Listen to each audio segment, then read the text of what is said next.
Well, hello and welcome. Thanks for joining us for this week's panel conversation. I'm excited for the panelists that we have assembled today. Every week we try to pull together 3 leaders in local government to talk about the ways that they're approaching engagement and the great ideas that they're implementing in their communities around engaging their residents, particularly as we're now kind of coming out of the pandemic and entering into a new phase in local government around the American Rescue Plan Act.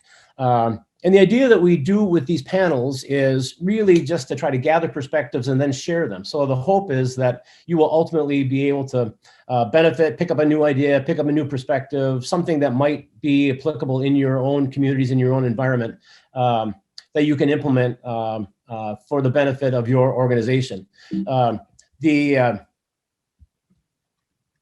Here's the way the day will run. I'll do some introductions of the panelists, and then we'll get into a series of 3 different questions that I'll be asking them. And then we'll give a little bit of time following the questions if anybody has anything else to add or questions for each other, and then we'll wrap it up. It generally takes about an hour, but I'm really appreciative of these panelists' time and giving us an hour and sharing what's working in their communities with all of us. So thanks to all of you. Let me jump into doing the introductions. I'm really happy to introduce Reina Schwartz, who is currently the city manager for the city of Clayton. Reina and I have known each other for a while. Reina has a long history of serving local government. Prior to coming to Clayton, Reina was the assistant city manager for the city of San Pablo, and also spent 24 hours with the city of Sacramento in a variety of different roles, including as the director of general services, where she oversaw 370 employees and $110 million budget. So really significant responsibilities. She started her career, interestingly enough, with the California Legislative Auditor's Office after completing her college work at the University of California, Berkeley, and Harvard University. Reina and I got to know each other a little bit through our involvement with ICMA, and Reina continues to be very active with ICMA. So Reina, thank you for joining us, and I would really welcome you just to add a little bit more color to that background, if you would mind. So thank you for that introduction. And actually, yes, I spent a long time with the city of Sacramento. My cities have gotten progressively smaller as I've moved up in the organizations.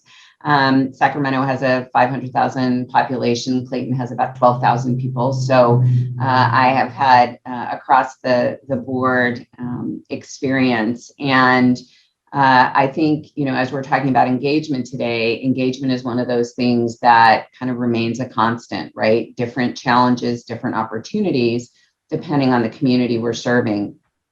But really, a key piece of it, and I got into public service many, many years ago, looking at a planning process at the city of Berkeley and really feeling like, wow, we need to do work to improve the relationship between local government and the community so that they can work better together. And that's really been the purpose of my entire career. So thanks for having me. Yeah. And I hope your new position is going well and you're doing great engagement there. And I'm excited to hear about it.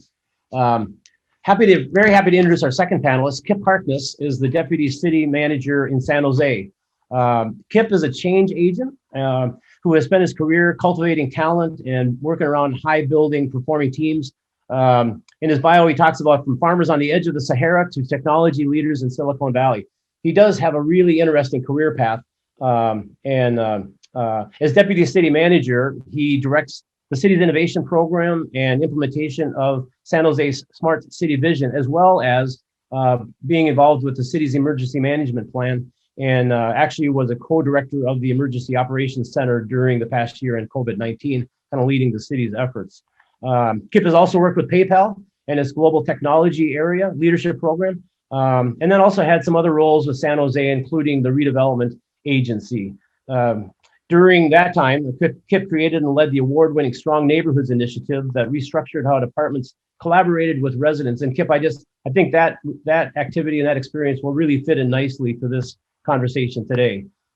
Kip has also worked for the Peace Corps in Chad and is an educational consultant for the World Bank. So Kip, thank you very much for taking time out of your schedule and sharing your thoughts, and would love for you to add a little color to your background. Sure, it's pretty colorful to start with. So I would say that, one of the things that's been a pleasant surprise for me is my first job out of college was as a Peace Corps volunteer, and I worked with farmers and did organizing of farmers groups, about 17 different farmers groups. And a lot of what I learned out of that, and a lot of what I learned about my training in anthropology as an undergrad, has been extremely useful as I've worked with cities as large and as diverse as San Jose. So I think that's the one piece I'd add, is that I'm pleasantly surprised at what I did as a 21-year-old on the edge of Sahara, in terms of how you engage people and learn from them and bring out their genius, is equally applicable to how you engage people in San Jose and Silicon Valley. So that's been my delight that I'd like to add in out of what you said. Yeah, well, thanks, Skip. Really appreciate the time you're spending with us today. Let me introduce our third panelist. Rafael Baptista is the Performance Management Director for Buncombe County in North Carolina. He's responsible for leading the county's strategic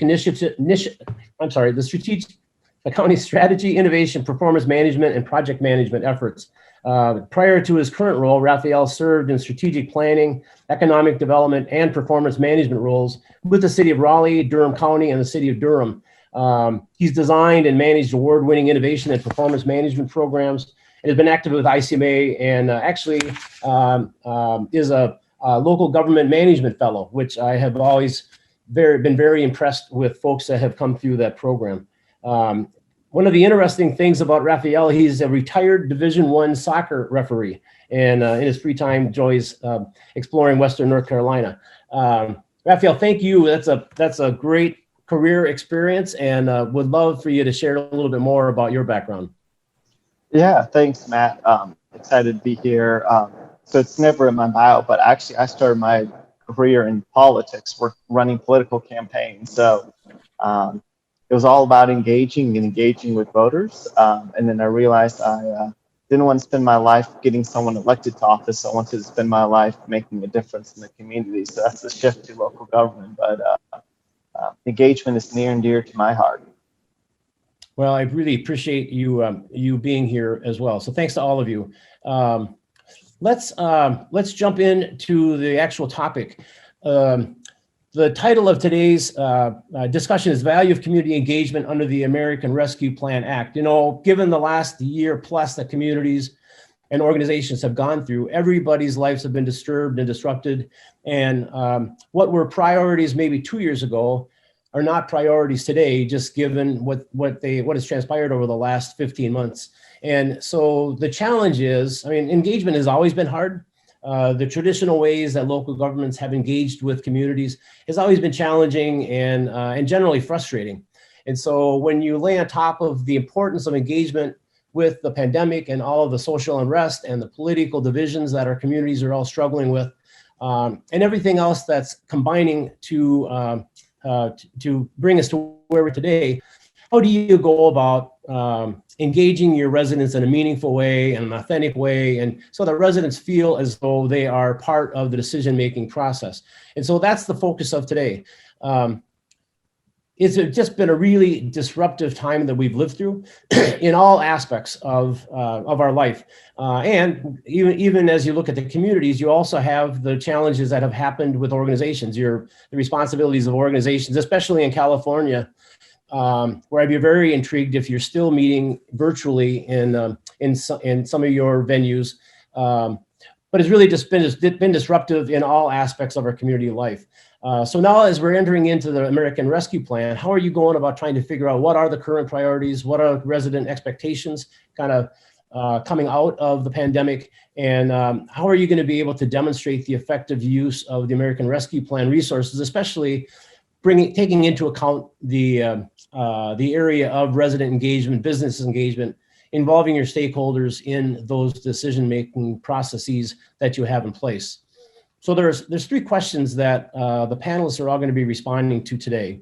The first one is, how are you identifying your community needs and priorities that you're going to be considering during the implementation of the American Fund or the American Rescue Plan?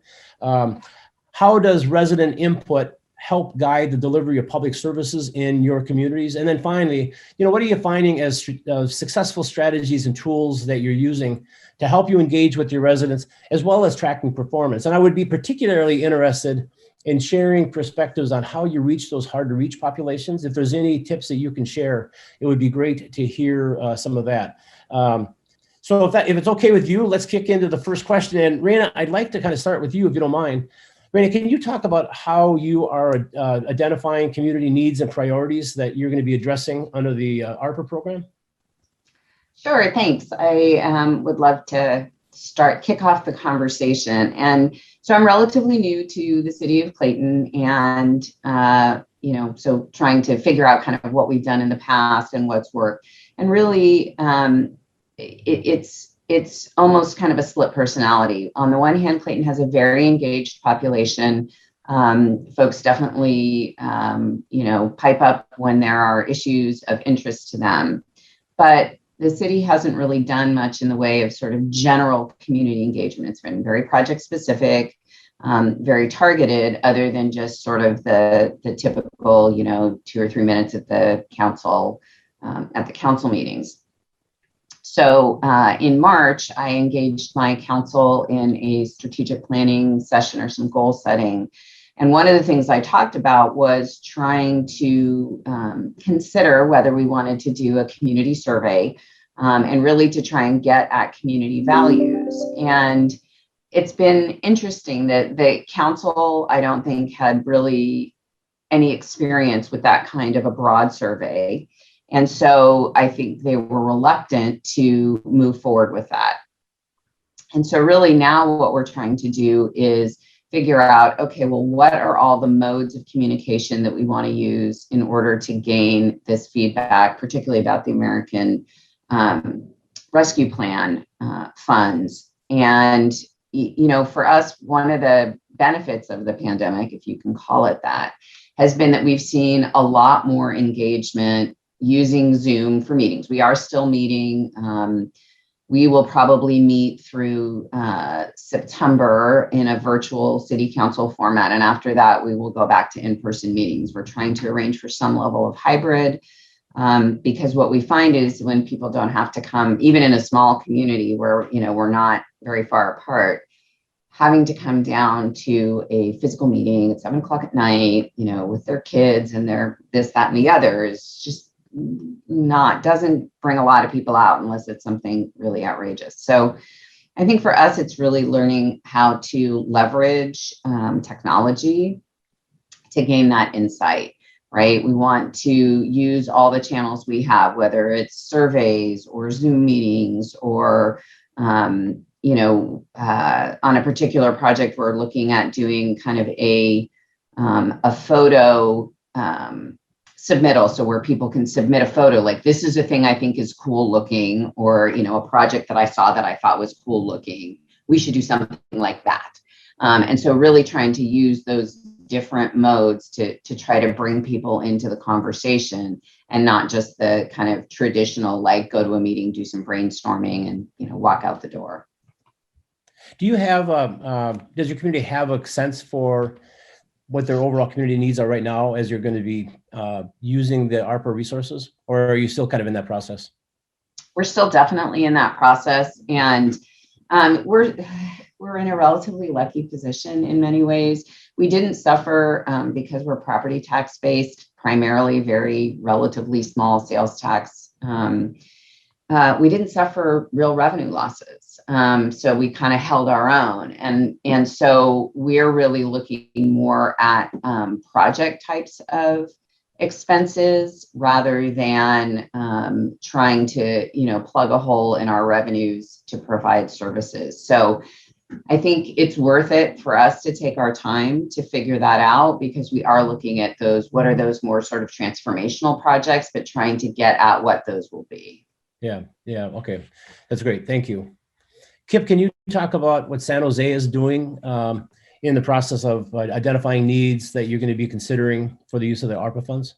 Sure, and I'll just set a little context about San Jose, because I find that most people other than Dionne Warwick don't know the way to San Jose. So, we're actually the largest city in Northern California. We're a bit bigger than our smaller city that you may have heard of, San Francisco, to the north of us. And so we have extremely diverse city with about half of our folks speaking a language other than English at home, a wide range of immigrants, the largest Vietnamese population outside of Vietnam, And so, for the last 526 days, we've been in emergency operation mode and doing at scale significant response. And so, response is something you do fast.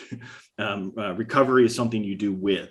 And so we, over the last 6 months, have been really transitioning from that response to recovery phase and trying to use the experience of the response to work with and listen deeply and tap into the genius of our over 300 nonprofit partners and the communities that are, especially the ones that are most vulnerable and most at risk on this. Because, the folks who have my cell phone, I hear from, but the folks who may be the Vietnamese speaking small business owner, I'm not going to hear from her unless I actually make the effort to engage in a way that she's going to have access to and I'm going to reach out to. So what we've done in terms of the American Rescue Plan funds is two things, which I think are maybe a little bit contrarian. One is we have deliberately not done a budgeting process on those funds. And two, we've deliberately not done separated the recovery from the rest of the work of the city. Because it's not like I have a separate team that's going to do recovery and everybody else that's going to do city. It's the same group of leaders that have to both run the city and recover.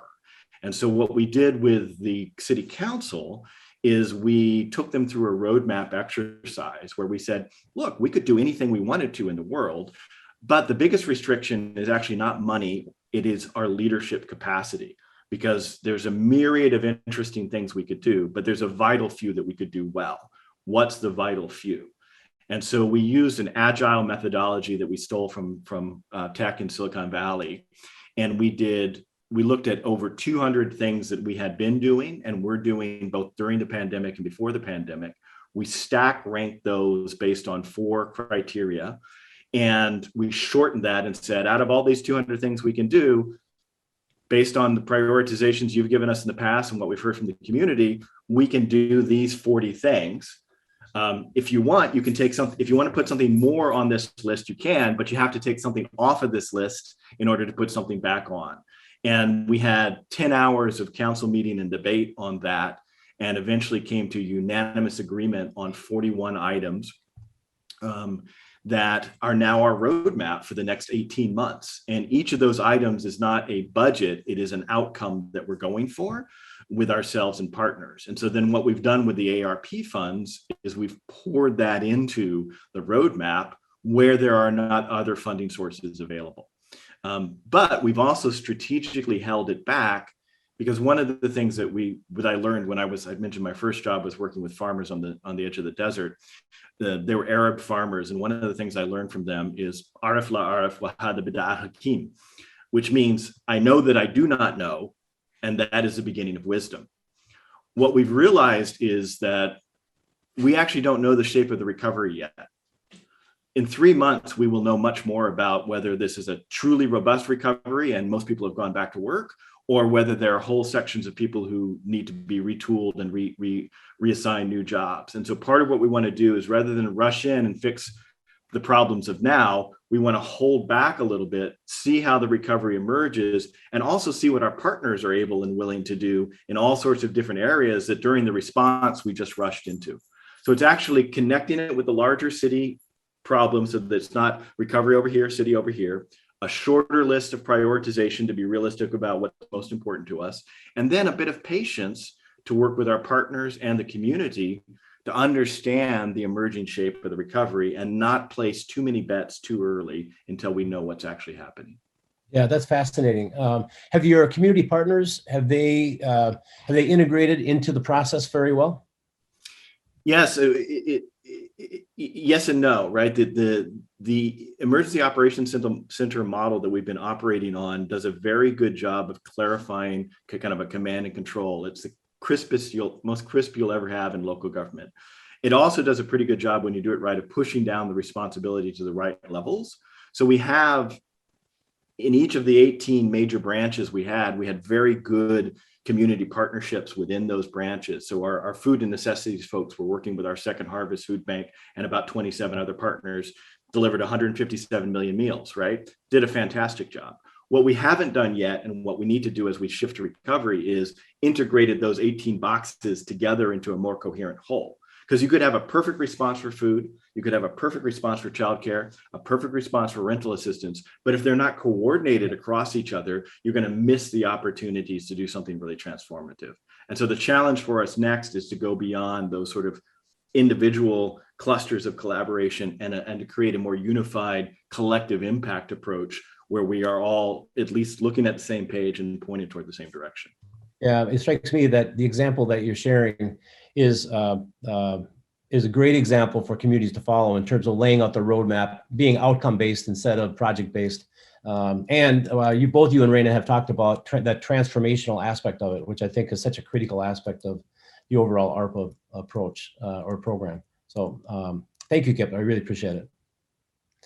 Rafael, can you talk about how you are preparing for the use of the ARPA funds and identifying your community needs? Yeah, so we are trying the best as possible as an organization to always go back to our strategic plan. So about 2 years ago, our board adopted a very community-driven, community-led strategic plan, which set the priorities for the community for the next 5 years. So we've done some community surveys, done some internal employee surveys, and I think the realization that came out of all that work is we as a community kind of know the goals and outcomes that we want. Now let's let the community tell us how to get there. So we've actually opened up an RFP process that closes as well as the community to submit proposals for how to achieve that. And what we're seeing and hearing is a lot of collaboration where people say, hey, I think we need this. And someone else like, yeah, but maybe in this way. So that's been really the benefit. So we're trying our best to not reinvent the wheel, which is something that we're all really good at local government, which is reinvent the wheel or, just create new work. We're really saying, hey, we went through a really deliberative process about 1.5 years ago, 2 years ago of what we want to do in the community. Now we have a very substantial pot of money that's going to allow us to move the needle on some of those. So that's been our approach in Buncombe County. Rafael, have the needs of the community shifted much from the strategic plan that you put together last year, or any particular areas that you would point out? I would say, based on what we've seen during this pandemic, it's not that needs have changed, needs have been amplified. So the problems we had 1 year ago are still the same problems, but they're bigger. We have more of an affordable housing crisis. We have more of a substance abuse problem within our homeless population, low-income population.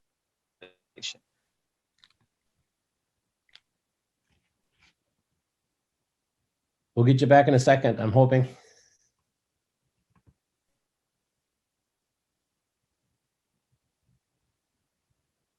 Let's see. It's all the problems. Our daycare problem that was big before the pandemic is a nightmare now. They're just bigger. Yeah. No, I appreciate that. Let's shift over to the second question. And Kip, if you don't mind, I'd like to start with you. Can you talk about how resident input in San Jose guides the delivery of public services?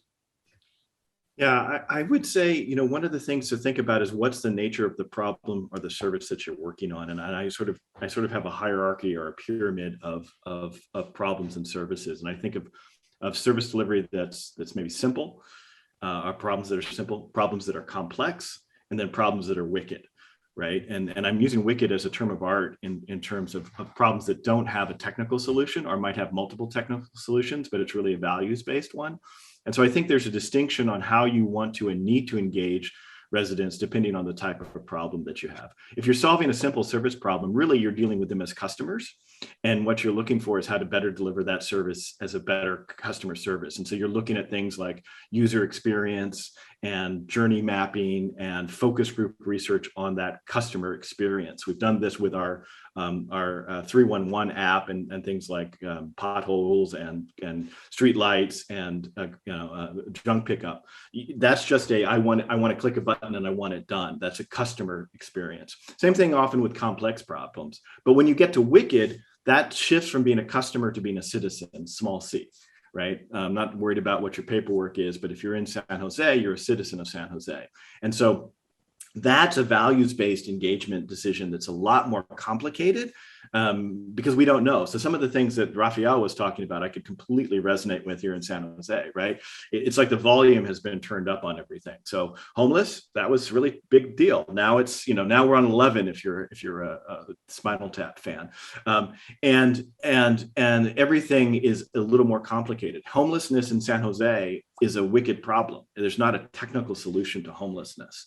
And so we have to do engagement much more deeply, both with partners and with residents there. I would say one of the things that we've been most successful with is really going back to the basics, which is after looking at data that you can get from census and other places, after doing general survey work to get a sense of things, there are two tools that we've been using that have been particularly useful. One is actually doing sentiment analysis on social media. What are people talking about when they're not talking directly to us? Because when they come and talk to us, it's usually a subset of the population with a strong opinion. And so we hear that perspective, but it could be 1% of the actual conversation. When we do analysis on what people are talking about to each other on social media, it's still a group of people, i.e. the folks who are on social media, but it's a much broader sense of what's going on. And we often find that, you'll have the council meeting and 150 people will show up and they'll say X. You do the sentiment analysis and you find, there are really only 150 people in the whole city who think X, and they all showed up at the meeting. Everybody else thinks Y or Z. And so that's really helpful for us to balance the extremities of council meetings and how active participation can actually over-rotate us toward a vocal minority. The other thing is, once we've identified a particular issue or area from survey research or other data, is to go deep and use qualitative methods like focus groups. We did some really amazing focus groups early on, for example, with folks we were doing rental assistance with. And we had made all sorts of presumptions about them. One was that because there was an eviction moratorium, that folks were going to stop paying their rent. And actually, as we listened to them, they said, no, I'm not going to stop paying my rent. Do you know what it's like to be homeless in Silicon Valley? It's the worst possible thing you can do. So I'm going to do everything I can to pay my rent, no matter what. If that means cutting down on internet, if that means cutting down on food, I'm going to pay my rent. And that's part of the reason we realized that we needed to double down in our investments on food security, because people, if they had disposable income, were going to put it into rent. And as we talked to those people in the focus groups, we were able to glean some data. And these are households which before the pandemic were living on $2,600 a month, with $1,100 of that going to rent.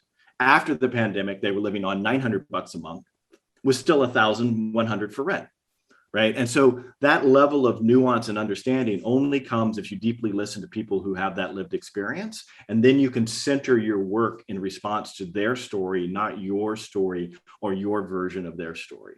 So we found those two things: the sentiment analysis of social media conversations, and then the going deep with focus groups and listening to lived experience to be very powerful in centering our response along the way. Yeah, those are great stories, and I couldn't agree more that sometimes people don't pay enough to the qualitative aspects of life. They kind of just resonate around the quantitative stuff, which doesn't really get to the values of your residents. And would you say that in San Jose, resident engagement, resident input is an organizational priority? I would say it is more now. We honestly went through a period of time where we after the Strong Neighbors Initiative, which I had led, we had built up a very powerful resident engagement capability with community organizers in some of our port of entry neighborhoods, multilingual capability. And we actually dialed back on that as we dealt with deficits over a 10-year period, and had cut dramatically back on that as a capability. So I would say it's surging back as we're realizing that our essential workers are the folks who are at the grocery stores and driving us around, getting us to places and door dashing our food, realizing that those voices are not heard unless we actively listen to them. So we've been able to use the pandemic to turn up our volume on community engagement. And I think now our council is definitely telling us that we need to be committed to maintaining and increasing that capability for us in 5 languages as we go forward. Yeah, that's very cool. Thanks, really appreciate it.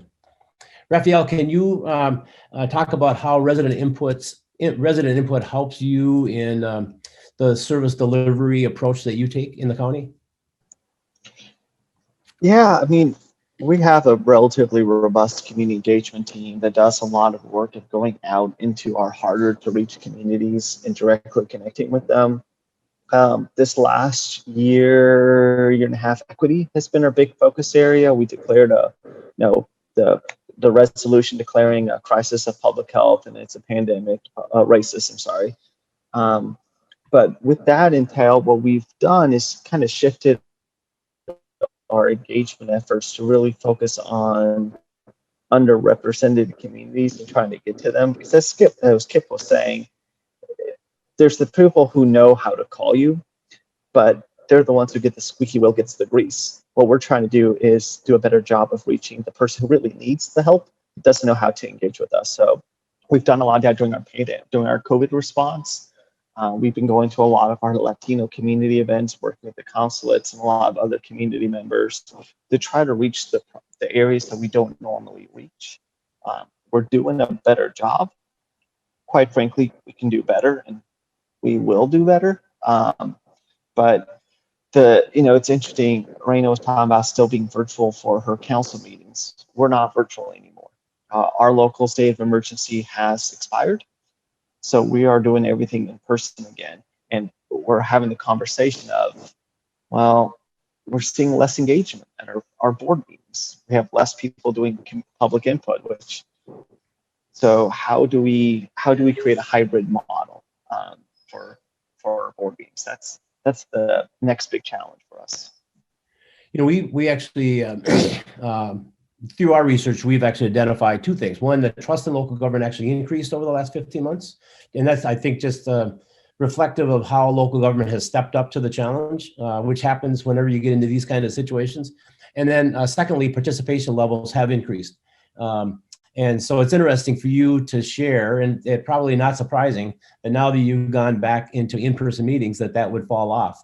So as communities kind of think about adapting to this new world that we're entering into, the ability to have a hybrid approach seems to make sense, and a lot of communities are heading that way. With your strategic planning work, do you consciously involve the public to get some of your performance metrics? Not on the metric side.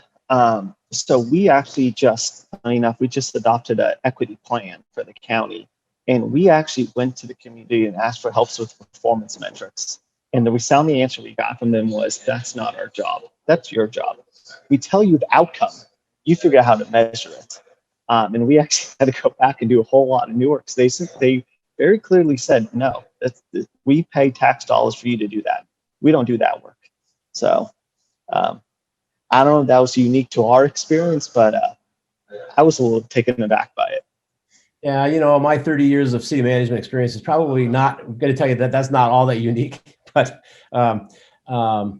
getting that input and helping to identify those strategic directions and the metrics to measure do become kind of an important thing. That's interesting. Reina, can you talk about your experience and how resident input is helping you deliver services in Clayton? Sure. Actually, I would say, quite frankly, that it hasn't been, you asked the question about whether engaging residents in developing policy and programs has been a priority. And I would say that it has not very much been a priority in Clayton.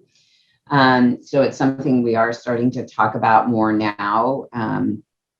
Not so much really as in response to the pandemic, but here in California and in Northern California, Kip will be aware of this, we're undergoing a once every 8-year cycle to look at our ability to accommodate housing growth that's needed in all of our regions. And so it's a long, complicated process, but the bottom line is that we've been told by the state, and then ultimately the allocation comes from our regional Council of Governments, ABAG, in our case, Association of Bay Area Governments.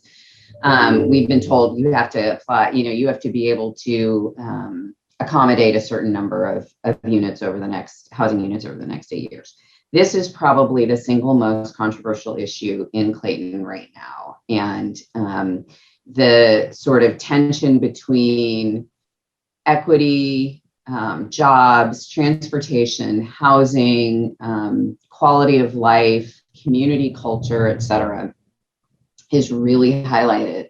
And it's sort of been on the radar for a couple of years in terms of community conversation, but really ramped up now as we're going through this process to formally adopt a plan to accommodate these units. And, this is going to be probably the pointy end of our community engagement for the next year. ARPA will be part of it. It's a separate issue, but we'll be doing it concurrently. But it has become a very divisive topic for our community. And so as we're looking at, okay, how are we using resident input? We're really needing to rethink how that whole process works. So I'd say we're behind where Buncombe County or San Jose are in terms of a strategic approach to community engagement. But the requirement to do this housing element, as we call it, housing plan, is really going to force that issue. And so from my perspective, never let a good crisis go to waste, right? So whether it's the pandemic or housing, I think it's really important for us to be able to leverage this opportunity to broaden people's understanding of what it means to have community engagement. And so I think that's going to be our biggest test. In the past, and it's been many years now, I think the one other place you've seen Clayton really use public sentiment, public engagement, public input into policies and programs is that the city has a number of special assessment districts, and one of the biggest and broadest in the community is the landscape maintenance district. So the residents have voted to tax themselves to provide more landscape services. We have a lot of open space, we have a lot of landscaping, and so there's a place where we clearly saw public input. Ultimately, they said yes, this is important, et cetera, to move forward. I don't know what else we're going to see in that realm, but I think our call really is to use these very specific topics to leverage and open a much larger conversation. But we're definitely, I'd say, a little bit behind the game in terms of that kind of strategic approach to public engagement. Reina, it kind of sounds like it's not so much a matter of getting the public input, it's more around the whole issue of managing that public input, because it sounds like it's been divisive, a lot of expectations. Is that a fair way to, am I hearing that correctly? That is one of the challenging areas? Yes, and although we have in many ways a much more homogeneous population than say San Jose or other communities in the San Francisco Bay Area, we're still only hearing from a little slice about these issues, and we have to find a way to get those other voices engaged, because otherwise we'll just end up listening to that squeaky wheel. And so if we're not managing that process really thoughtfully, we're not going to get true community sentiment. We're going to get this little strip of community sentiment. Yeah, no, that's so true. Yeah. Thank you. That sounds like it's a intensive process on an 8-year cycle. So it never ends. Let's shift over to the third question. And Rafael, I'll start with you on this one. Can you talk about the tools and approaches that you're using and that you're finding successful in engaging people, and particularly like in your world, how you use that for tracking your performance? Yeah, I think as a county, we found that going to where people are has been really effective. So our engagement team actually goes to community fairs and community events, and they bring food with them so people can pick up food boxes to take home. So going to where people are, I think it's been a really effective model. The second thing is we're being a lot more deliberate now as an organization of ensuring there's always translation support available at our engagement opportunities. And social media has been really just a great tool. We've been able to do a lot of really good stuff with quick clips on social media, which drive people to our website and to engage with us better. One of the conversations we're having right now is, do we start paying stipends for people to be on some of our boards and commissions? This came up as we're rewriting our comprehensive plan. We're looking at our steering committee about, which is a big time engagement. All those are some of the tools we're looking at doing the community survey and the too. We've done some mini ones through it. We're looking at community engagement software. It's really about being aware of the people we want to engage with. Where are they? And going with partners. It's us showing up with a trusted community partner. We did that a lot during the pandemic with the vaccinations, where we would have the church would invite the parishioners to be somewhere, and then they would invite us to come and give the vaccine out. And that was a really effective model early on that we're still using. So it's, where is everyone, and meeting them where they are. Do you have in your performance measurement work, do you have a mixture of both qualitative and quantitative measures? And are the qualitative based on, successful resident input? Yeah, so we do have, the standard quantitative measures. We do have qualitative measures that our community survey will end up informing and driving. But yeah, that's the plan, is to have some of those qualitative, because I remember when I started doing strategy work, I had a police chief once told me, you can be safe all day, but if you don't feel safe, I didn't do my job, because I need you to both be safe from being attacked, and I need you to feel safe, like you can actually enjoy walking down the streets. Like, if there's no chance of you getting attacked, but you're still scared, I didn't do my job. So you need that qualitative in that quantitative piece. Yeah, so absolutely true. And I think Kip had talked about that a little bit before as well. You really do need to have a good sense for where the values are for your residents, and where their expectations and priorities really lie. And yeah, thank you a lot, Rafael, for that input. Reina, can you talk about the tools and approaches that you're using for getting resident input and how you're tracking your performance? So I would talk, I would say that our tracking has been relatively unsophisticated and brute force. It's some staff person with a spreadsheet that's trying to keep track of things, not very effective, in the sense that sooner or later, something goes astray, and then we don't have any data to compare over time. So I think that's an area where we have not made the most of any sort of technology. And you'll find, Clayton is a really small community with a pretty constrained budget. And what that's meant is we've just sort of tried to limp along and, get the services out the door without spending as much energy on how do we make this a high-performing organization, or how do we create the structures and strategies to streamline some of these mechanisms so that it's not so painful and so brute force to get all of this work done. Because, we really don't have a lot of people. And as the city manager, I wear a lot of hats just because, it's like, I don't, somebody not too long ago said something, well, just have your assistant do blah, blah, blah. And I'm like, oh no, there's no assistant, there's me. So, we need to go with that notion. So, I think there's some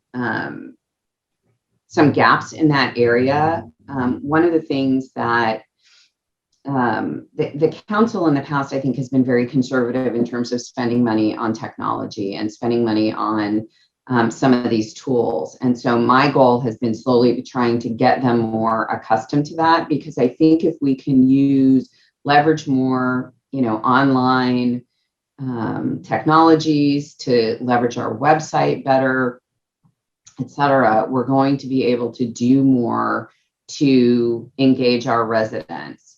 But when I start talking to the council about, well, I need some money to spend on that, it's like, whoa, we don't want to spend any money on that. And so, finding one-time sources of money to really be able to drive the setting up of that infrastructure to gain and manage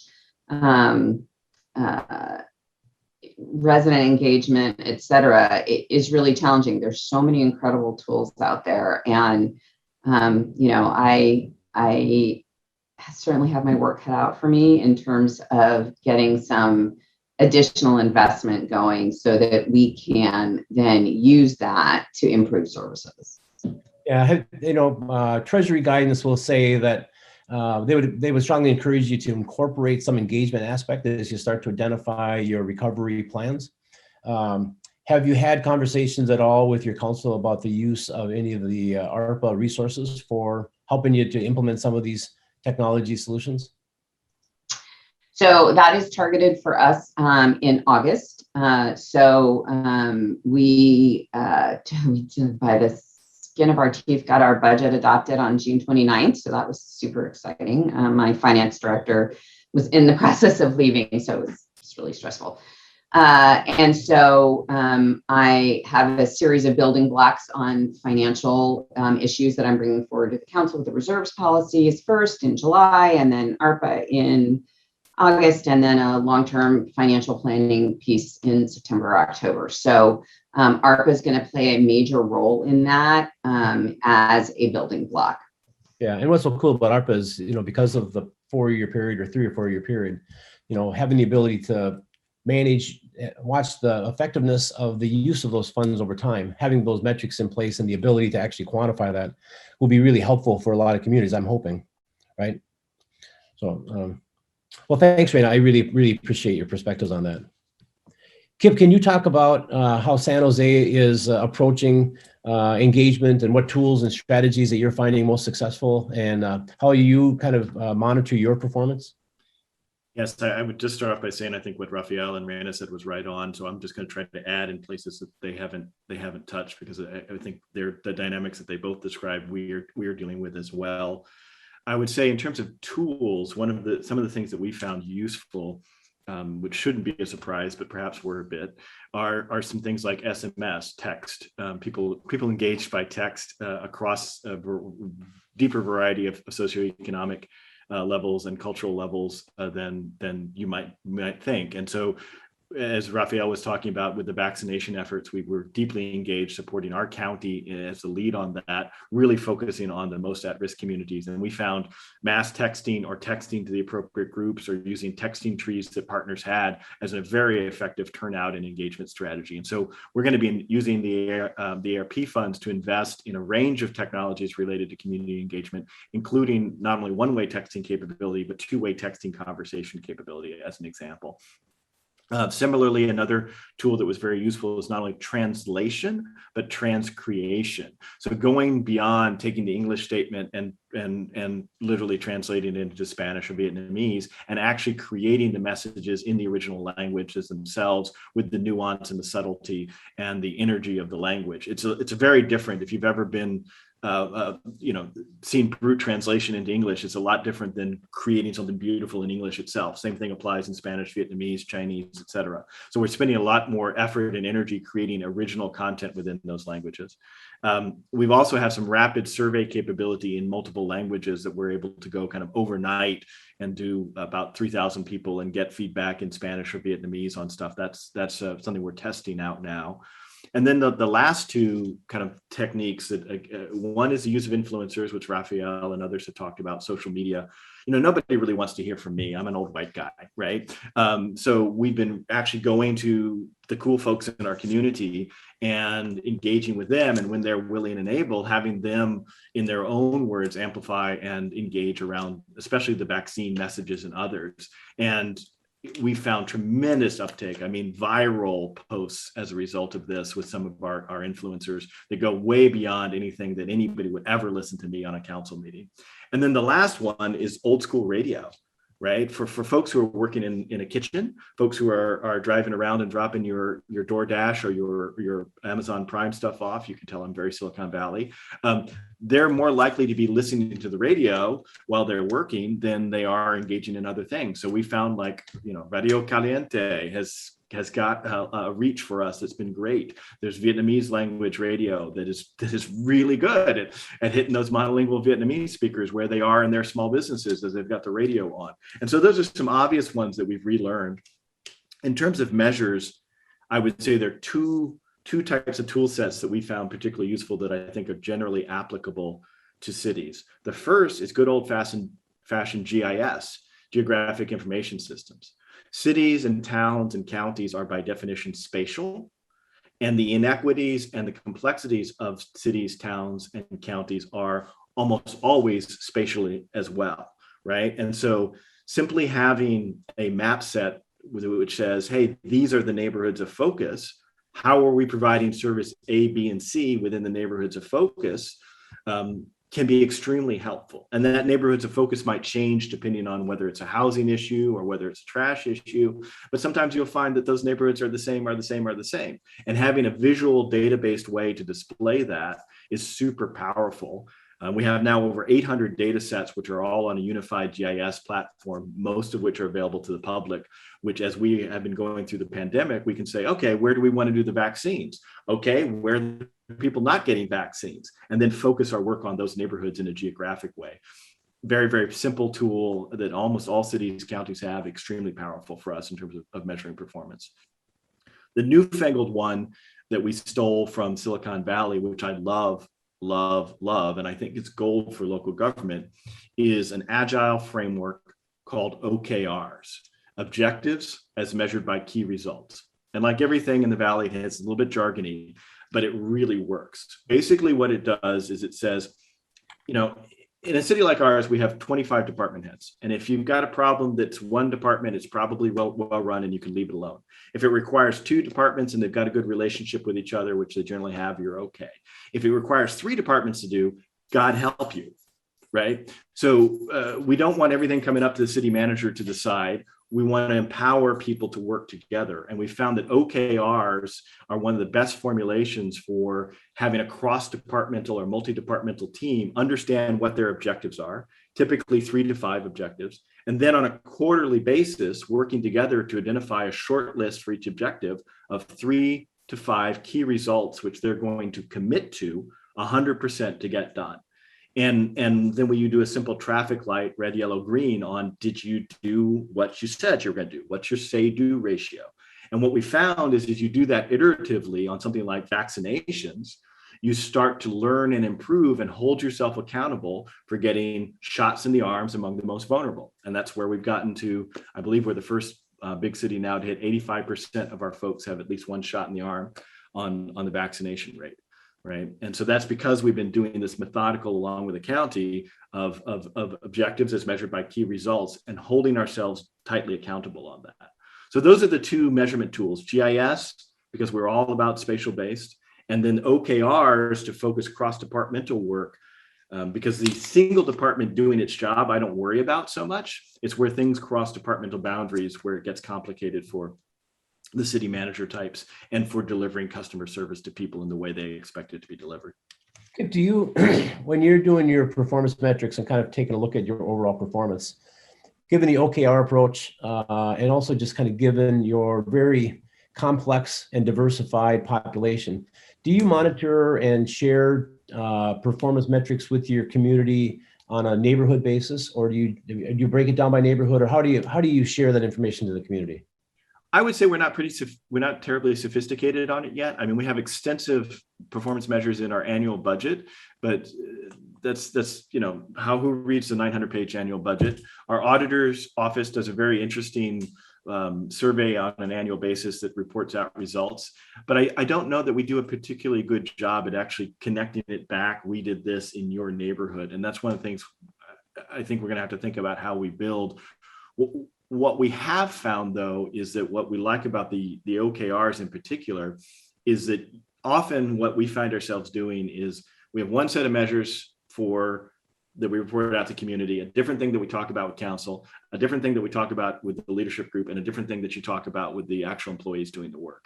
And what OKRs do is they create a single set of measures that you can go to a community meeting saying, these are our objectives, and they are in plain English and they make sense. And you're using literally the same page because you can literally put it on one page with the community, the council, the senior leadership, and the management and the people doing the work. And I've had frontline employees tell me, this is the first time I understand why I'm doing this, right? We've been doing this for a year and a half. Now I understand why we're doing it this way. And I realize we can do it better this way in order to achieve that objective. And so we haven't broken it down to the neighborhood reporting level, but I really like the fact that we are talking off the same page and not making up a different set of measures for different audiences. That's great. Thank you. That's really fascinating stuff. I really appreciate you sharing that with me. Reina, I know we're going to lose you in just a couple of minutes, just given the time frame. Do any of you have any questions at all that you'd like to pose to each other before I wrap it up? I don't have a question, but I am just going to give a chuckle for perspective. So Kip mentioned, 25 department heads. I have 26 FTE, period. Yeah. So woo. Yes, very much like that. So just, it is, you've got some pretty big extremes on the panel here, Matt. And I think it's interesting because we have a lot in common, but we also have to take different approaches because, the community is really different and will respond to different kinds of tools and strategies. Yeah, you know what? I totally appreciate that. And there are some universal things around engagement. People want to be connected to their communities regardless of the size. But, the reality is that communities have different levels of resources, different ways they're going to approach it. And that's what I find valuable in these kind of conversations. I kind of like the diversity in the communities because at the end of the day, you'll end up finding that universal norm around the importance of engagement, but you get the benefit of hearing perspectives like yours on the challenges of working in a smaller organization, resource-based, just time-based, all of those kinds of things. So totally appreciate what you're saying. And respect that. Well, let me do this just before we lose Reina. Thank you for being part of the conversation. All of your different stages in the ARPA process. I'm really fascinated and really impressed by the conversations around being transformational. I think that if local government is going to be successful, it's probably going to be because of thinking differently and thinking about the next generation and how you're going to really be investing in a community. I really appreciate all of the processes that you've talked about and all of the challenges of incorporating resident input into that decision-making process. I've heard a lot of communities talk about this management of community expectations, and all of you touched on that as well. And certainly from a performance measurement standpoint and an engagement strategy, the use of technology is great. A lot of communities are adapting to it in varying levels and realizing that data is helpful in informing decisions, but it doesn't take away from the importance of integrating those trusted partners and having that face-to-face contact. We're kind of in this interesting stage where communities are coming out of virtual modes. And so I'm always intrigued by where communities are in that overall process.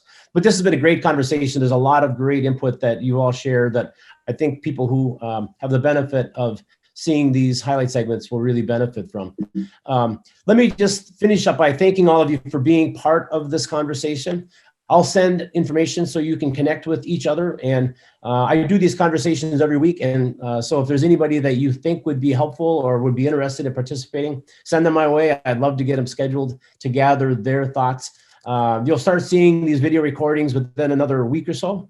And I'll connect in with you as well. Just I'd love to get feedback and suggestions on how this is kind of taken off on some of the things that Kip shared. We're trying to get people in unique and creative ways and sharing ideas. And so I'm hoping that, number one, you found it valuable, time well spent on your part, and that you agree that sharing this stuff is valuable for other communities.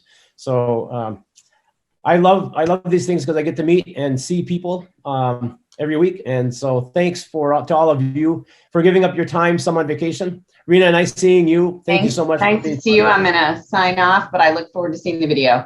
That's great. Nice to see you guys.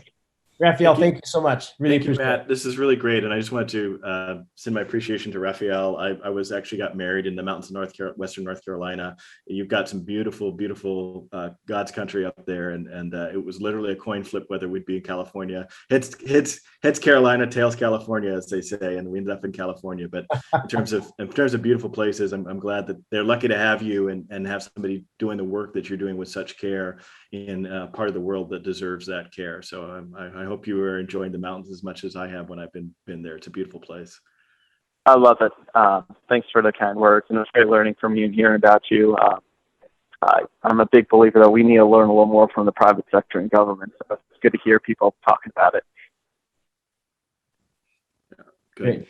And thanks, Matt, for bringing us together. I even though I'm on vacation, or maybe especially because I'm on vacation, I thoroughly enjoyed this. And I really do like just a couple of positive pieces of feedback. I think having the diversity of jurisdictions and people on is great, right? Because Reina's fantastic, right? And she's so smart and so capable, and that community is so lucky to have her.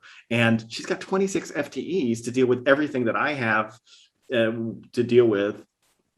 You know, every single thing that I have to deal with, she has to deal with 26 people, and I've got 6,600 that I can throw problems at. So I'm astounded, especially by our city managers like her, who are running those smaller towns and cities. And I don't think the residents of her community really appreciate her depth of what she's doing. But I think you bringing us together like this is phenomenal. So thank you. Yeah, you're very welcome, Kip. Thank you. And I'll make sure that we connect with Reina to share that perspective with her. So please do. Please do. If there's anything I can be helpful on, let me know, but I will be up in the mountains. Okay, well, enjoy it. Beautiful time to be. All right. Bye, y'all. Thanks. Have a good one.